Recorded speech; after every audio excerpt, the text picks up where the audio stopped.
Our next speaker is going to be Miss JuJuan Mitchell.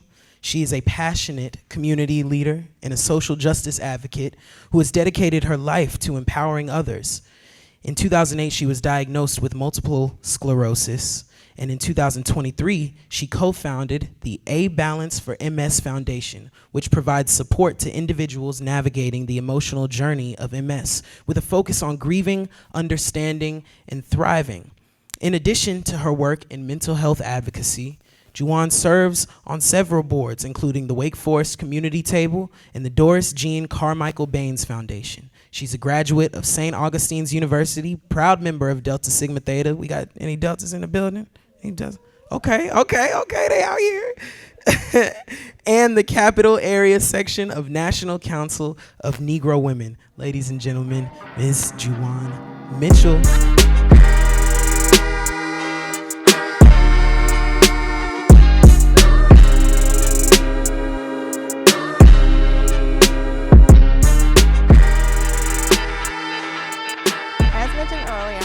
JuJuan Mitchell.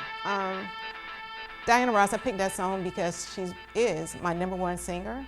And when I was growing up, I told my mom that she was going to deliver me and come take me from the projects. And so my mom actually packed my bags, but she didn't show up, but I still love her. So my topic is a journey to healing. It started in September 2008 when I was diagnosed with multiple sclerosis. And I had gone for a lot of years, about 6 to 8 years, having symptoms and not knowing what was going on with my body. And I can remember the first time I experienced something. I was at work, and I stood up to go to the restroom, and my leg was numb. And that freaked me out.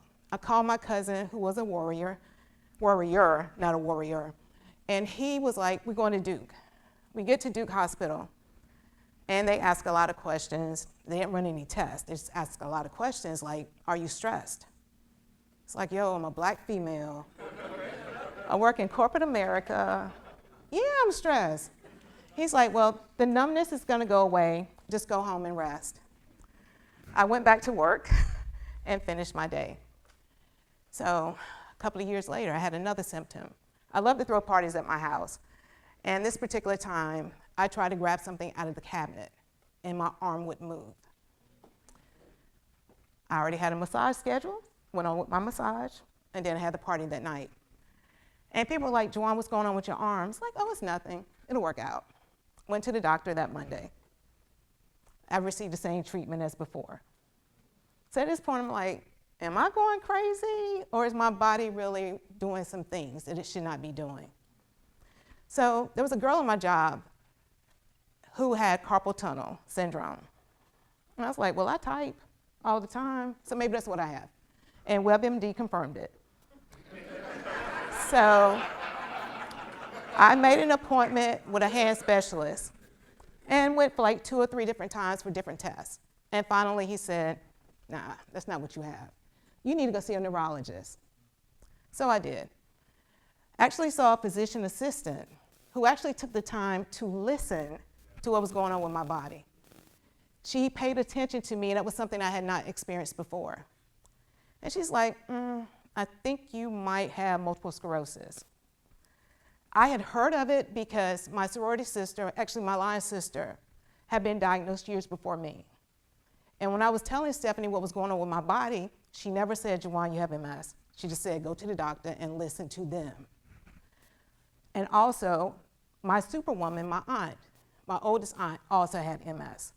And both of them had experienced it different ways. Think about MS. No one experienced it the same way. It shows itself differently in everyone. So with Aunt Maddie, she had been in the military, and it was during a time when they said, black people don't get MS. And all the people I knew were black.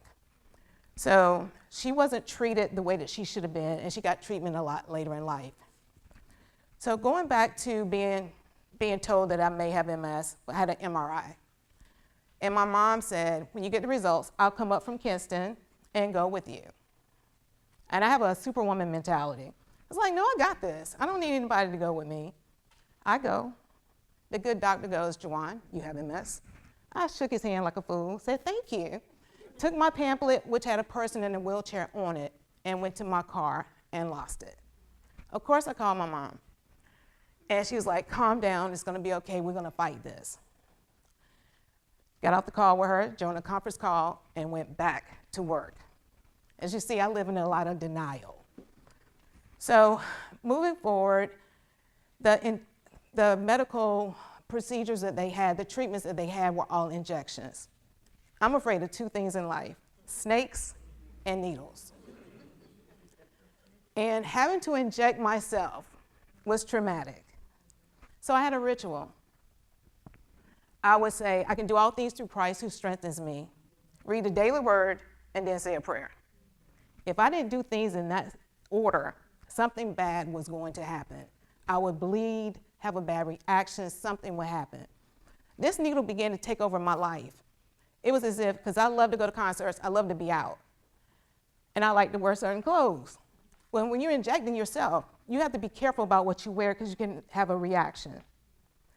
And I didn't like this feeling. So for like 5 years, I went through this cycle. And imagine not being able to lift your arm to give yourself an injection. Somebody else has to do that for you. And for someone who's a control freak, it's not the best thing in the world. So we got past that, and then they put me on a transfusion. I was like, yes, no more needles. My mama heard the words, brain disease. She went to church and started praying. Lord, why'd she do that? So next thing you know, my body rejected that. I was upset because the only thing I could think about, I'm going back to the devil, the needle. Then my doctor's like, no, we're gonna chill for like 4 months. This miracle drug's coming out. It's a pill. It's gonna change your life. And it did. I got to the point of not having to worry about how I was gonna react to the needle or trying to get home at a certain time. But also during this time, my mom was like, you're so caught up in yourself, this is not cute. You gotta do something else to get out of this slump that you're in. So she says, you need a dog. I grew up in that black family where dogs are not a thing. Like you will see them like, oh, he's so cute, but it wasn't anything in my house. My mom and her husband decided that I needed this dog that was their next door neighbor's dog. So I was like, okay, he's a schnauzer. His name was Fred. And I was like, a schnauzer, Fred, you know, schnauzers are like an old man anyway. So his name was gonna be Fred Sanford. So get there to pick him up, and on the way there, I thought about Rocky. I'm a huge Rocky fan, or I'm gonna say I was until recently, but that's another story.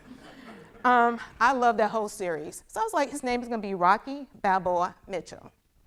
I go to pay for the dog, and his owner says, you can't change his name, but I'm paying you. So my baby became Rocky. Rocky came in the house, got up the steps, he did a number 1 and a number 2 within 5 minutes. So we didn't start out so good.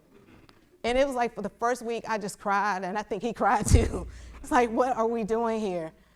And so finally we got to the point, we liked each other. But I had asked God for a dog that you cuddle with, that you kiss on. That didn't happen. So I asked my mom what was up. She's like, you got yourself. I was like, oh, that's not nice. But we had an existence, like we worked together, and this dog got me out into my community. I had lived in my community for probably 4 years. I didn't know anyone. I would go home, park in the garage, slam it down, and everything I did was outside of my neighborhood. But having a dog, what happens? Yes, you go out in the neighborhood and you meet everybody. So Rocky and I got friends that I still have now. He's gone to glory. But it was just a positive experience for me because, again, it got me out of self. Also, my doctor has suggested you're too uptight, you need to relax, go to therapy. But before that, he said yoga. I went to yoga class and I went to sleep. And I don't think that's what should have happened. So I tried therapy. I went, and I'm a psychology major. So I knew what to say to get the results I wanted. And the woman didn't look like me, and she didn't understand my experiences. So after 5 sessions, I was like, it's a wrap, I'm not doing this anymore. I wasn't smart enough to realize I could fire her and find somebody that works for me. And years later, that's actually what I did. I went and found a person who understood my needs, my culture, and it worked out. And when I tried to tell her what I wanted her to know, she called me out. But that's what you need. And the thing about therapy is, in our community, We don't want to get help because God's going to solve all your problems. The good thing about God is he created these therapists, that knowledge that we need, and it's okay. Get rid of the stigmas, like receive that information.